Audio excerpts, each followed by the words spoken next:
Hello दोस्तों, उत्कर्ष academy Ratlam की ओर से मैं विजय कसर आपका बहुत बहुत स्वागत करता हूं। जीएस की सीरीज के तहत हमने पिछले वीडियो में राष्ट्रपति के बारे में पढ़ा। राष्ट्रपति के बारे में कुछ अनुच्छेदों के बारे में जाना था हमने और बेसिक इन्फॉर्मेशन प्राप्त करी थी। आज हम इसके आगे का वीडियो स्टार्ट करते हैं। जो भी स्टूडेंट नए हैं पहले मेरा फर्स्ट वीडियो देखिए और उसके बाद ही ये नेक्स्ट वीडियो स्टार्ट करिएगा, क्योंकि सीरीज से चलता रहेगा तो बहुत अच्छी तरीके से समझ में आएगा। तो हम शुरू करते हैं अब आगे से राष्ट्रपति के बारे में। लास्ट हमने पढ़ा था अनुच्छेद 58। अनुच्छेद 58 योग्यता। अनुच्छेद 58 बोलता है योग्यता। तो राष्ट्रपति बनने के लिए क्या क्या योग्यता होनी चाहिए। अनुच्छेद में अगर क्वेश्चन आएगा तो कहा जाएगा कि राष्ट्रपति के लिए योग्यता का वर्णन किस अनुच्छेद में किया गया है, तो अनुच्छेद 58 में। ठीक, हम अब देखते हैं कि कौन कौन सी योग्यता होना चाहिए राष्ट्रपति बनने के लिए। तो सबसे पहली योग्यता तो वह भारत के नागरिक होना चाहिए। वह भारत का नागरिक होना चाहिए। दूसरा, सबसे ज़्यादा बार पूछा जाएगा यही कि एज फैक्ट के बारे में पूछा जाता है कि राष्ट्रपति बनने के लिए उम्र कितनी होना चाहिए। तो वह भारत का नागरिक होना चाहिए। कितनी उम्र का व्यक्ति, न्यूनतम उम्र 35 वर्ष कंप्लीट होना चाहिए। तो 35 वर्ष की उम्र का होना चाहिए और ये न्यूनतम है। कम से कम 35 वर्ष की उम्र वाला व्यक्ति ही राष्ट्रपति पद के लिए चुना जा सकता है। ठीक, वह भारत का नागरिक होना चाहिए, वह 35 वर्ष की उम्र होना चाहिए। तीसरा, वह लोकसभा का सदस्य चुने जाने योग्य होना चाहिए। ठीक, लोकसभा का सदस्य चुने जाने योग्य होना चाहिए, न कि लोकसभा का सदस्य होना चाहिए। ठीक, वह भारत का नागरिक होना चाहिए, 35 वर्ष की उम्र पूरी कर चुका होना चाहिए और वह लोकसभा का सदस्य होना चाहिए। लास्ट है, वह लाभ के पद पर नहीं होना चाहिए। वह किसी भी लाभ के पद पर नहीं होना चाहिए। अब ये लाभ का पद क्या होता है, हम इसके बारे में जानते हैं कि लाभ का पद क्या होता है। जो भी व्यक्ति किसी भी शासकीय या केंद्र सरकार या राज्य सरकार में अगर शासकीय नौकरी वाला है या सरकारी नौकरी जिसकी है, साधारण शब्दों में वह राष्ट्रपति के लिए उम्मीदवारी नहीं कर सकता, वह निर्वाचित नहीं हो सकता है। ठीक, तो ये होती है अनुच्छेद 58 के तहत योग्यता। क्या क्या योग्यता होना चाहिए? भारत का नागरिक, 35 वर्ष की उम्र और लोकसभा का सदस्य चुने जाने योग्य होना चाहिए और वह किसी भी प्रकार के लाभ के पद पर नहीं होना चाहिए। केंद्र सरकार या राज्य सरकार की स्थानीय जो संस्थाएं होती है, इसमें किसी प्रकार की नौकरी वाला व्यक्ति राष्ट्रपति नहीं चुना जा सकता है।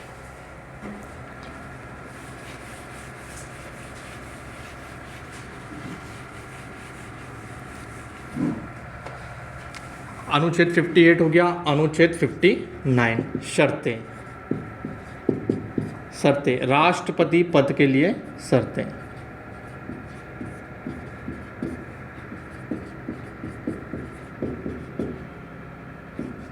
राष्ट्रपति पद के लिए शर्तों का वर्णन किस अनुच्छेद में किया गया है? अनुच्छेद 59 में। अब शर्तें क्या होती है, पहले तो अनुच्छेद में क्वेश्चन आएगा तो राष्ट्रपति की पदों के लिए शर्तों का वर्णन किस अनुच्छेद में किया गया है? अनुच्छेद 59 में। अब क्या शर्तें होती है? तो शर्त ये रहती है कि कोई भी उम्मीदवार जो कि राष्ट्रपति के लिए चुनाव लड़ना चाहता है वह किसी भी सदन का सदस्य नहीं होना चाहिए।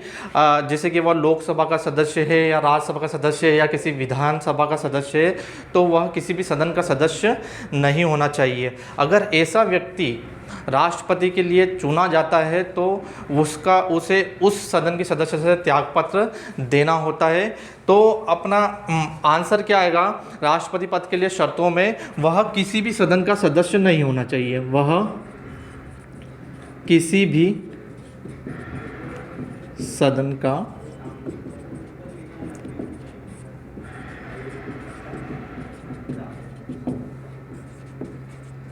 किसी भी सदन का सदस्य नहीं होना चाहिए। दूसरा है, राष्ट्रपति जो व्यक्ति चुने जाएंगे उन्हें निःशुल्क आवास दिया जाएगा और उनका जो वेतन होगा आयकर से मुक्त होगा। निःशुल्क आवास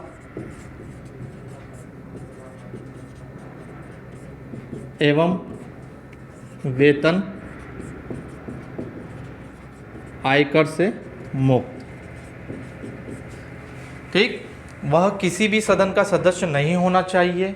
अगर ऐसा व्यक्ति चुना जाता है तो उसे उस सदन के सदस्य से त्यागपत्र देना होता है। निःशुल्क आवास एवं वेतन, उनका आवास निःशुल्क होगा एवं वेतन आयकर से मुक्त होगा। तीसरा, राष्ट्रपति निर्वाचित हो जाते हैं तो उनकी पदावधि के दौरान किसी भी प्रकार के उनके वेतन भत्तों में कटौती नहीं की जा सकती है। पदावधि के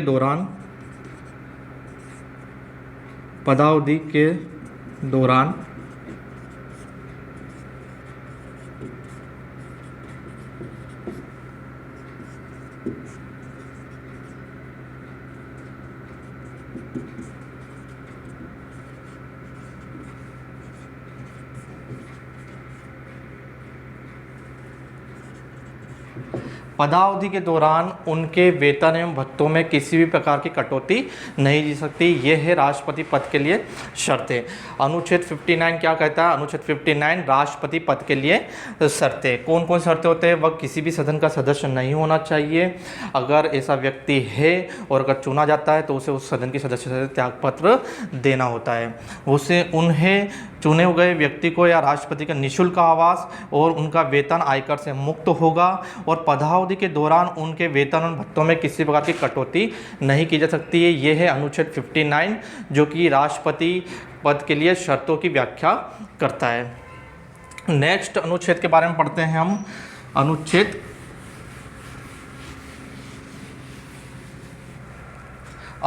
60।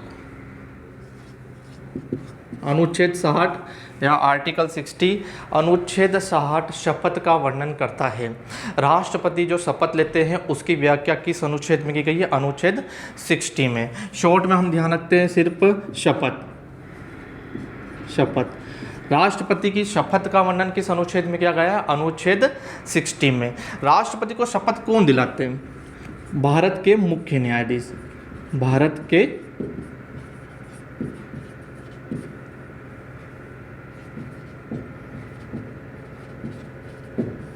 राष्ट्रपति को शपथ कौन दिलाते हैं? भारत के मुख्य न्यायाधीश। अगर किसी कारणवश भारत के मुख्य न्यायाधीश उपस्थित नहीं है तो सर्वोच्च न्यायालय या सुप्रीम कोर्ट के वरिष्ठ न्यायाधीश शपथ दिलाएंगे। इनकी अनुपस्थिति में सर्वोच्च न्यायालय के जो मुख्य न्यायाधीश है अगर वह उपस्थित नहीं है तो सर्वोच्च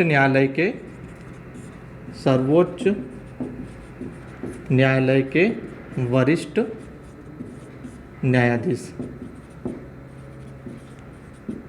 ठीक,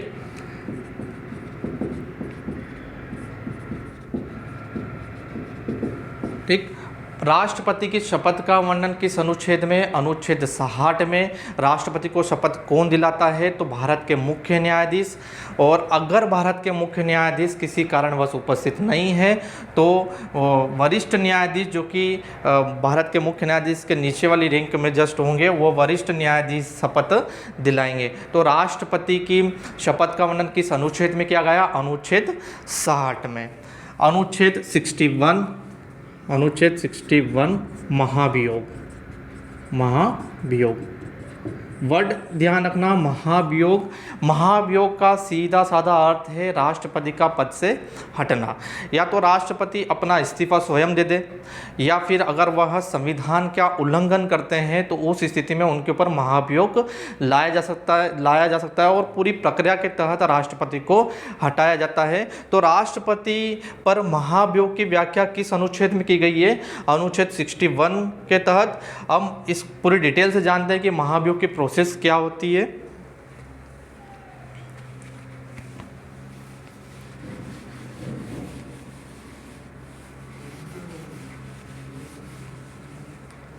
महाभियोग।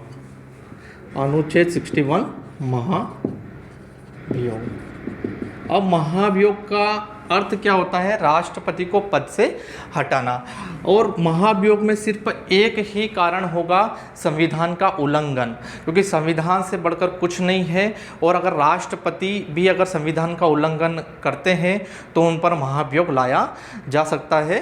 तो महाभियोग किस कारणवश लाया जाता है? संविधान का उल्लंघन। संविधान का। अब इसकी प्रक्रिया क्या होती है, हम इसके बारे में जानते हैं। महाभियोग अगर लाया जाता है राष्ट्रपति के ऊपर तो वह किसी भी सदन में से लाया जा सकता है, चाहे वह लोकसभा हो चाहे वह राज्यसभा में हो। लेकिन पहली प्रोसेस होती है, जिस भी सदन से महाभियोग लाया जाएगा उस सदन के 1/4 सदस्य उस पर हस्ताक्षर करेंगे और लिखित रूप में राष्ट्रपति को देंगे 14 दिन पूर्व। तो आप सीरीज में एक ध्यान रखिएगा, सबसे पहला आएगा 14 दिन पूर्व सूचना। 14 दिन पूर्व लिखित सूचना। 14 दिन पूर्व लिखित सूचना जिस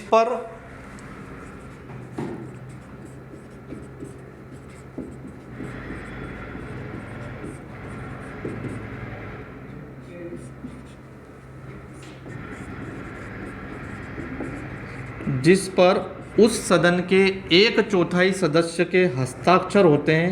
1/4 सदस्य के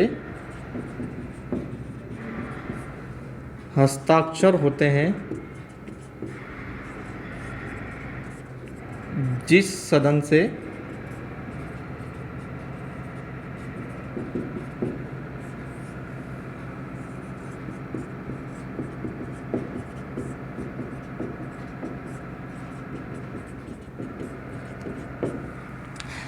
चौदह दिन पूर्व राष्ट्रपति को लिखित सूचना देनी होती है, जिसमें उस सदन के 1/4 सदस्य हस्ताक्षर करते हैं जिस सदन में महाभियोग का प्रस्ताव लाया गया है। जैसे कि अगर लोकसभा से अगर प्रस्ताव उठता है तो लोकसभा के 1/4 सदस्य अपने हस्ताक्षर सहित लिखित सूचना देंगे राष्ट्रपति को, वो भी कितने दिन पूर्व? 14 दिन पूर्व। और उसके बाद महाभियोग की प्रक्रिया स्टार्ट होती है। ठीक है स्टूडेंट, ये समझ में आया। फर्स्ट पॉइंट अपन हमें ध्यान रखना है कि 14 दिन पूर्व लिखित सूचना जिस पर उस सदन के 1/4 सदस्य के हस्ताक्षर होना चाहिए जिस सदन में महाभियोग का प्रस्ताव लाया गया है, चाहे वह लोकसभा से उठे या चाहे वह राज्यसभा से उठे।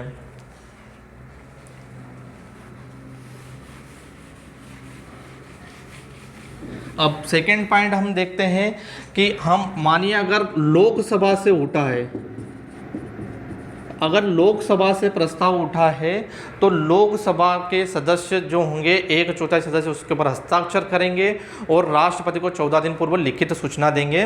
उसके बाद वह प्रस्ताव लोकसभा में आएगा और वहाँ पर उसे बहुमत द्वारा पारित किया जाएगा। जैसे कि लोकसभा में आया है तो लोकसभा के 2/3 बहुमत द्वारा, लोकसभा के 2/3 बहुमत द्वारा पारित करने के बाद लोकसभा के सदस्य या लोकसभा के सदन जो है उसमें 2/3 बहुमत से पारित करने के बाद वह दूसरे सदन में जाएगा। यहाँ से प्रोसेस पूरी होने के बाद यहाँ पर दूसरे सदन में आएगा, राज्यसभा में यह प्रस्ताव राज्यसभा में आएगा और राज्यसभा में जो सदस्य होंगे वह इसकी जांच करेंगे और जांच करने के बाद यहाँ पर भी 2/3 बहुमत से पारित होना चाहिए। 2/3 बहुमत से पारित। इस प्रस्ताव को, जो महाभियोग का प्रस्ताव है, अब ऐसा नहीं है कि लोकसभा से उठे, राज्यसभा से भी उठ सकता है, किसी भी सदन में से उठे। सबसे पहला तो उनका 14 दिन पूर्व लिखित सूचना देनी होगी। दूसरा, उस सदन के 2/3 बहुमत से पारित होने के बाद प्रस्ताव दूसरे सदन में जाएगा और दूसरा सदन उसकी पूर्ण रूप से जांच करेगा और जांच करने के बाद वह भी उन्हें 2/3 बहुमत से पारित करेगा। जैसे कि अगर लोकसभा से उठा है तो यहाँ पर 2/3 बहुमत से पारित करने के बाद राज्यसभा में जाएगा और राज्यसभा उसकी जाँच करेगी और वह भी अगर 2/3 बहुमत से पारित करेगी। इसी स्थिति में यहाँ पर महाभियोग की प्रक्रिया पूर्ण हो जाती है और राष्ट्रपति को इस्तीफा देना होता है। ठीक। उल्टा अगर समझ लें तो अगर राज्यसभा में आया है तो राज्यसभा के 2/3 बहुमत पारित करेंगे, फिर लोकसभा में प्रस्ताव जाएगा और लोकसभा उसकी पूरी जांच करेगी, और अगर वह 2/3 बहुमत से पारित करती है तो इस स्थिति में राष्ट्रपति को इस्तीफा देना होता है। चूँकि आज तक भारत में किसी भी राष्ट्रपति के बारे में महाभियोग का प्रस्ताव नहीं लाया गया है। ठीक, तो ये होती है प्रोसेस महाभियोग की। महाभियोग का वर्णन किस अनुच्छेद में? अनुच्छेद 61 में। ठीक, अनुच्छेद 61 महाभियोग 14 दिन पूर्व लिखित, और पॉइंट टू पॉइंट याद करना, 14 दिन पूर्व लिखित सूचना, उसके बाद 2/3 बहुमत से सदन में लाना, उसके बाद दूसरे सदन में जाना और दूसरा सदन उसकी जांच करेगा, और जैसे ही 2/3 बहुमत से पारित हुआ उस समय राष्ट्रपति की महाभियोग की प्रक्रिया पूर्ण हो जाती है।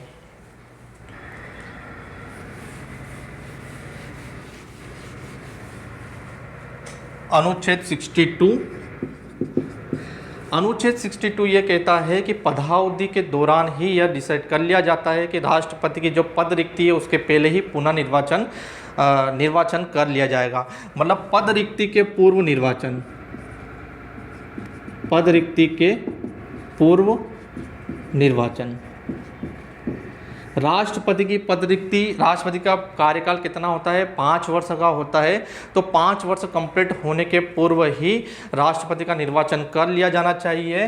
तो पद रिक्ति के पूर्व निर्वाचन, ठीक, जैसे राष्ट्रपति का पद समाप्त हो रहा है और समाप्त होने के पहले ही निर्वाचन कर लिया जाएगा अनुच्छेद 62 में। तो दोस्तों ये थे 52 से 62 तक अनुच्छेद जो कि राष्ट्रपति के हैं और बहुत बार पूछे गए हैं। शॉर्ट में हम ध्यान रखिएगा, अनुच्छेद 52 राष्ट्रपति का पद, अनुच्छेद 53 कार्य एवं शक्ति, अनुच्छेद 54 निर्वाचक मंडल, अनुच्छेद 55 पद्धति, अनुच्छेद 56 कार्यकाल, अनुच्छेद 57 पुनः निर्वाचन, अनुच्छेद 58 योग्यता, अनुच्छेद 59 शर्तें, अनुच्छेद 60 शपथ और अनुच्छेद 61 महाभियोग और अनुच्छेद 62 पद रिक्ति के पूर्व निर्वाचन। हम अब आगे देखते हैं राष्ट्रपति के बारे में, कुछ शक्तियों के बारे में जिसका प्रयोग राष्ट्रपति या तो स्वयं करता है या अपने अधीनस्थ अधिकारियों के द्वारा करता है। अब हम देखते हैं कार्य एवं शक्ति। राष्ट्रपति की शक्ति के बारे में पढ़ते हैं।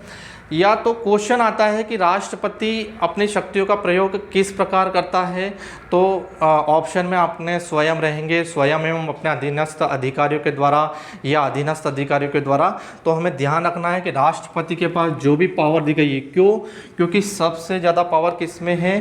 प्रधानमंत्री या मंत्रिमंडल में होता है, क्योंकि वास्तविक पावर उनमें होता है क्योंकि वे जनता के द्वारा चुने गए प्रतिनिधि। और हमने संसदनात्मक व्यवस्था को अपनाया गया है। वो संसदनात्मक व्यवस्था किसे पावर देती है? भारत की जनता जिसके द्वारा जिसे चुनेगी, या भारत की जनता के जो प्रतिनिधि होते हैं, वास्तविक पावर उन्हीं में होता है। तो शक्ति का प्रयोग राष्ट्रपति कैसे करेंगे? तो हम ध्यान रखना, एक तो स्वयं एवं अधीनस्थ अधिकारियों द्वारा, अधीनस्थ अधिकारियों द्वारा। इस प्रकार राष्ट्रपति अपनी शक्तियों का प्रयोग करता है। राष्ट्रपति जो स्वयं शक्ति का प्रयोग करते हैं, हम उनके बारे में देखते हैं कौन कौन सी शक्तियाँ राष्ट्रपति के में होती है। सबसे पहली पावर ध्यान रखिएगा, मनोनयन की शक्ति।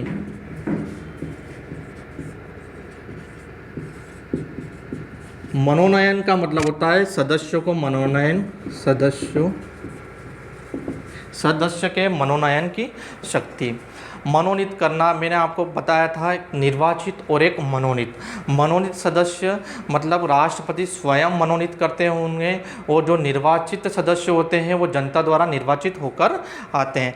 तो राष्ट्रपति को मनोनयन की शक्ति किन किन सदन में होती है? तो लोकसभा और राज्यसभा। लोकसभा में मनोनीत कर सकते हैं राष्ट्रपति सदस्यों को, और राज्यसभा में भी मनोनीत कर सकते हैं सदस्यों को। लोकसभा में राष्ट्रपति कितने सदस्यों को मनोनीत करता है? तो राष्ट्रपति मनोनीत करता है 2 सदस्यों को, और राज्यसभा में कितने सदस्यों को मनोनीत करता है? 12 सदस्यों को। देखते हैं ये सदस्य कौन होते हैं, किस प्रकार से इनको मनोनीत किया जाता है। ठीक,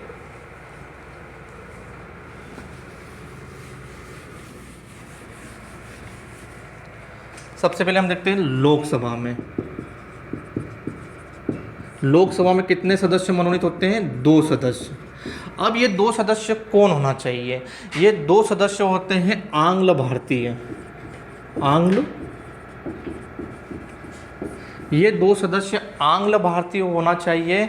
आंग्ल भारतीय या एंग्लो इंडियन वे होते हैं जिनके पूर्वज जो कि आज़ादी के समय से यहाँ पर भारत में रह रहे हैं, या वो अंग्रेज जो कि भारत में रह रहे थे और वो यहीं बस गए, वह सदस्य ही एंग्लो इंडियन कहलाता है। अगर राष्ट्रपति को लगता है कि यहाँ पर लोकसभा में एंग्लो इंडियन या आंग्ल भारतीय लोगों का प्रतिनिधित्व पूरा नहीं है, तो उस स्थिति में राष्ट्रपति 2 सदस्यों को मनोनीत कर सकता है। कितने सदस्यों को?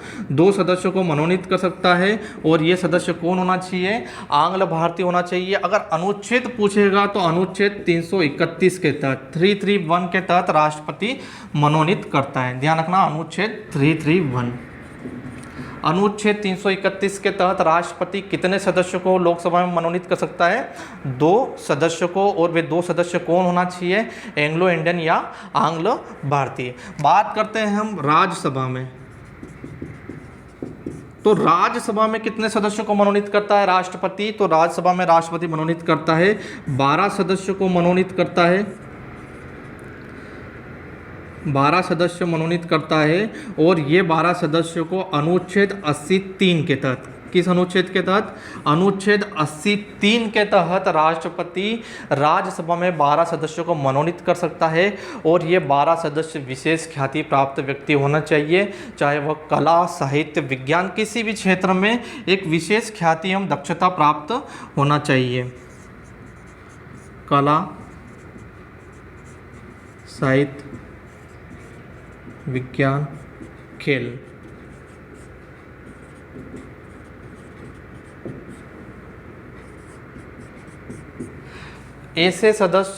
ऐसे 12 सदस्यों को राष्ट्रपति राज्यसभा में मनोनीत कर सकता है जो कि कला, साहित्य, विज्ञान या खेल में दक्षता या विशेष योग्यता प्राप्त करने वाला व्यक्ति होना चाहिए। ऐसे 12 सदस्यों को राष्ट्रपति राज्यसभा में मनोनीत कर सकता है। तो ये पावर राष्ट्रपति स्वयं यूज़ करते हैं और ये होती है मनोनयन की शक्ति। मनोनयन की शक्ति में हमने देखा कि लोकसभा में कितने सदस्यों को मनोनीत करता है? 2 सदस्यों को। और राज्यसभा में कितने सदस्यों को मनोनीत करता है? 12 सदस्यों को। हम नेक्स्ट में देखते हैं नियुक्ति की शक्तियां। दूसरी शक्ति हम पावर के बारे में जानते हैं, नियुक्ति की शक्ति। अब नियुक्ति की शक्ति का मतलब होता है राष्ट्रपति किन किन अधिकारियों को नियुक्त करता है, भारत सरकार के अधीन किन किन को नियुक्त करता है। तो एक क्रम वाइज बिल्कुल ध्यान रखिएगा इसको। सिलेक्टेड क्वेश्चन इससे पूछे जाते हैं और हमेशा एग्ज़ामों में बहुत बार पूछे गए हैं कि भारत के प्रधानमंत्री की नियुक्ति कौन करते हैं, मंत्रियों की नियुक्ति कौन करते हैं, महान्यायवादी की नियुक्ति कौन करते हैं। तो उसके बारे में हम जानते हैं। ठीक, भारत के प्रधानमंत्री की नियुक्ति, भारत के प्रधानमंत्री की नियुक्ति, क्रम से ध्यान रखना। प्रधानमंत्री की नियुक्ति प्रधानमंत्री की सलाह पर, प्रधानमंत्री की सलाह पर, प्रधानमंत्री की सलाह पर अन्य मंत्रियों की नियुक्ति। क्रम से ध्यान रखना, बहुत बार पूछा गया क्वेश्चन है कि प्रधानमंत्री की नियुक्ति कौन करते हैं? राष्ट्रपति की। और उनकी सलाह पर अन्य मंत्रियों की नियुक्ति कौन करते हैं? राष्ट्रपति। ठीक, तीसरा राज्यों के राज्यपाल, राज्यों के राज्यपाल, सभी राज्यों के राज्यपाल की नियुक्ति कौन करते हैं? राष्ट्रपति। चौथा, सर्वोच्च न्यायालय एवं उच्च न्यायालय के मुख्य न्यायाधीश। ध्यान रखना, एग्जामिनर यहाँ कन्फ्यूज़न करते हैं कि सुप्रीम कोर्ट के मुख्य न्यायाधीश की नियुक्ति कौन करते हैं, राष्ट्रपति। और यहाँ पर कन्फ्यूज़न ये होता है कि ए पर जब क्वेश्चन आएगा कि उच्च न्यायालय के मुख्य न्यायाधीश की नियुक्ति कौन करता है, तो ए पे ही आपका राज्यपाल लिखे होंगे, पर ध्यान रखिएगा उच्च न्यायालय के मुख्य न्यायाधीश की नियुक्ति कौन करते हैं, राष्ट्रपति। तो दोस्तों हमने जाना है कार्यम शक्ति के बारे में और आज थोड़े बहुत अनुच्छेद के बारे में हमने जाना है। मैं नेक्स्ट वीडियो लेके आऊँगा जिसमें हम इसके आगे सीरीज को तैयार रखेंगे और 6 से 7 वीडियो में, छोटे छोटे शॉर्ट वीडियो में हम पूरे राष्ट्रपति को कवर करेंगे। तो आप बने रहिएगा हमारे साथ। और आज का ये वीडियो आपको अच्छा लगा हो तो प्लीज़ इसे सब्सक्राइब, लाइक एवं शेयर करिएगा। और अगर समझ में नहीं भी आया हुआ हो तो इसको डिसलाइक करके कमेंट बताइएगा कि क्या कमी रही है इस वीडियो में। Thank you.